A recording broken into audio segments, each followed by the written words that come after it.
Maraknya kasus dugaan pengaturan skor di Liga 3 membuat PSSI melakukan langkah tegas.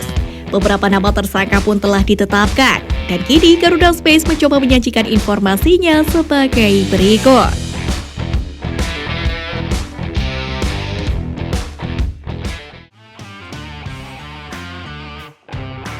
Nama Bambang Suryo telah resmi ditahan usai dijadikan tersangka dalam kasus dugaan pengaturan skor. Sebagai informasi, dugaan pengaturan skor menyeret Bambang Suryo berawal dari laporan pemilik klub Liga 3 Persik Putra Paranane, yakni Zaeka Wulandari pada 15 November 2021 lalu. Za melaporkan 2 pemain dan 1 official tim Kitman ke Asprof PSSI Jawa Timur. Hal itu karena 2 pemain dan 1 Kitman ini diduga menerima suap dari Bambang Suryo dan juga Ferry. Setelah mengumpulkan bukti, Ketua Komisi Disiplin atau Komdis PSSI Jatim melaporkan kasus ini ke Polda Jatim pada 22 November 2021 lalu. Dari hasil penyelidikan akhir, polisi menetapkan 5 orang tersangka. Kelimanya yakni DYPN, IM, FA, dan HP dijerat pasal 2 UU Tindak Pidana Suap Jungto pasal 55 KUHP.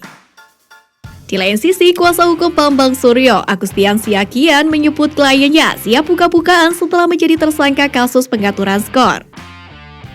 Agustian mengaku sudah mendapatkan beberapa dokumen penting dari Bambang yang akan berisikan nama-nama pihak yang terlibat dalam pengaturan skor di sepak bola Indonesia. Dokumen itu berisi puluhan nama-nama yang diduga kuat pernah terlibat melakukan pengaturan skor di kompetisi persepak bolaan Indonesia. Pengaturan skor yang ada terjadi diduga mulai kompetisi kasta tertinggi persepak bolaan Indonesia hingga yang terendah di Liga 3. Agustian pun menyatakan puluhan nama itu dikumpulkan ke dalam sebuah dokumen cetak sebanyak 2 halaman. Dokumen itu diserahkan ke dirinya berisikan nama-nama siapa saja yang pernah bekerja sama dengan dirinya.